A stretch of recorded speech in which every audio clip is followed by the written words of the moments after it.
여러분 안녕하세요. 오늘은 1968년도 노벨 생리학상에 대해서 설명해 드리겠습니다. 지난번에 53년도도 DNA고요. 그 다음에 62년도도 DNA 관련 노벨 생리학상이 나왔죠. 이번 1968년도도 노벨 생리학상이 DNA 유전 암호 해독으로 그 상을 받았습니다. 그래서 오늘은 그 부분을 연속적으로 다시 설명해 드리겠습니다.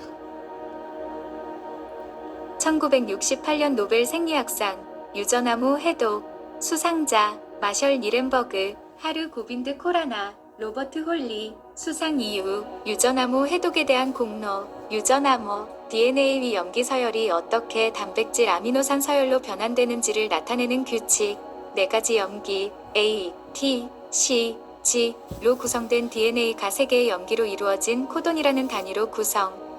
각 코돈은 특정 아미노산을 나타내며 20개의 아미노산을 나타내는 64개의 코돈 존재. 연구 결과 니렌버그는 인공 mRNA를 사용하여 특정 아미노산을 코딩하는 코돈을 규명. 코라나는 tRNA, 트랜스퍼 RNA 위 구조와 기능을 연구하여 유전암호의 번역 과정을 밝혀냄. 홀리는 mRNA, tRNA, 리보솜 등 유전암호 발현에 관여하는 분자들의 구조와 기능을 연구. 과학적 영향, 단백질 합성 과정에 의해 유전질환 연구 및 치료 가능성 제시. 생명과학 발전에 기여. 사회적 영향, 유전자 조작 기술 개발, 인간 유전체 프로젝트, 윤리적 논쟁. 결론, 1968년 노벨 생리학상은 유전암호 해독에 대한 공로로 마셜 니렌버그, 하르 고빈드 코라나, 로버트 홀리에게 수여되었습니다. 유전암호 해독은 생명과학 역사상 중요한 발견 중 하나이며 과학적, 사회적으로 엄청난 영향을 미쳤습니다. 참고자료, 유전암호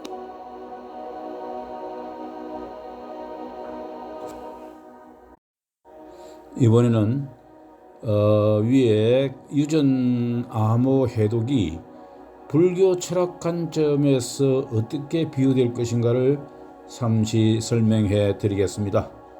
AI 음성으로 들려드리겠습니다.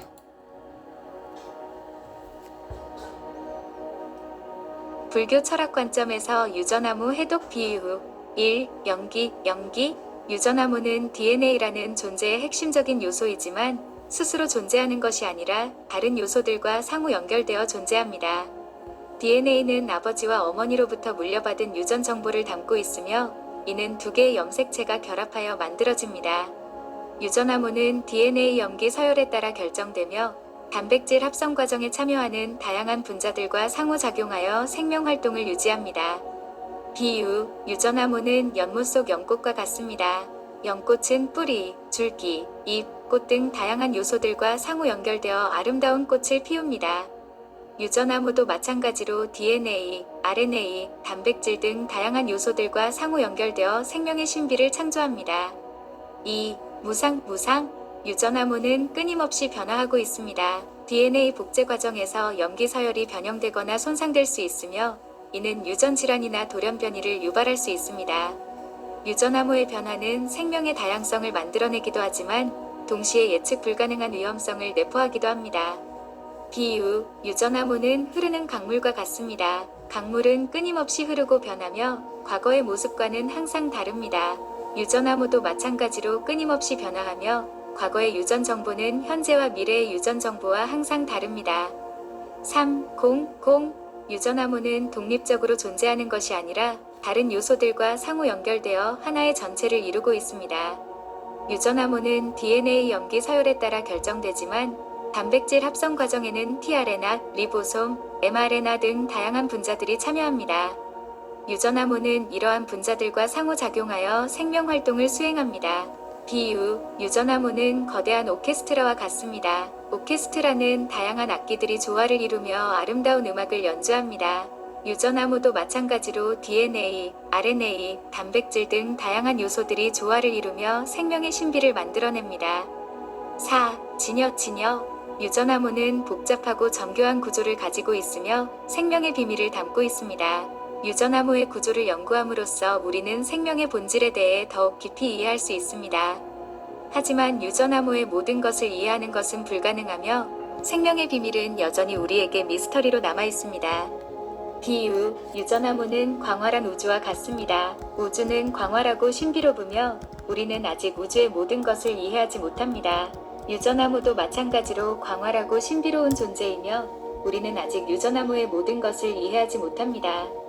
결론, 불교 철학 관점에서 유전암호는 연기, 무상, 공, 진여의 법칙을 보여주는 존재입니다. 유전암호 연구는 생명의 비밀을 이해하는 데 중요한 역할을 하지만 동시에 우리에게 생명의 신비로움을 다시 한번 일깨워줍니다.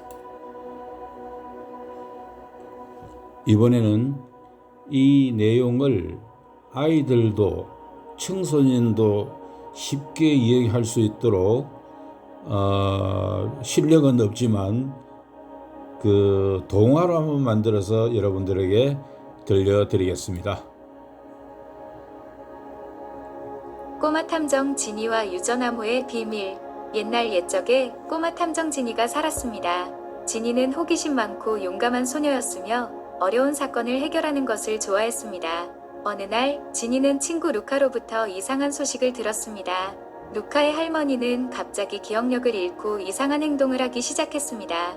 지니는 루카의 할머니를 돕기 위해 사건을 조사하기 시작했습니다. 지니는 먼저 병원에 가서 루카의 할머니를 진찰한 의사를 만났습니다. 의사는 루카의 할머니가 유전질환으로 인해 기억력을 잃었다고 말했습니다. 지니는 유전질환에 대해 더 알아보기 위해 도서관에 갔습니다. 도서관에서 지니는 유전암호에 대한 책을 발견했습니다. 유전암호는 DNA에 있는 정보가 단백질로 변환되는 규칙을 말합니다. 지니는 유전암호가 유전질환과 관련이 있다는 것을 알게 되었습니다. 지니는 루카와 함께 루카의 할머니의 DNA를 분석하기 위해 연구소에 갔습니다. 연구소에서 지니는 루카의 할머니의 DNA에서 특정 유전암호가 변형되어 있는 것을 발견했습니다.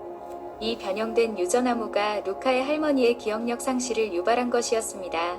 지니는 연구원들과 함께 루카의 할머니를 치료할 방법을 연구했습니다. 연구 끝에 연구원들은 유전자 치료 기술을 이용하여 루카의 할머니의 유전암호를 정상으로 되돌리는 데 성공했습니다. 루카의 할머니는 치료 후 기억력을 되찾고 건강하게 생활할 수 있게 되었습니다. 지니는 유전암호에 대한 지식을 이용하여 루카의 할머니를 돕게 되어 기뻤습니다. 이 이야기는 유전암호가 생명에 얼마나 중요한 역할을 하는지를 보여줍니다.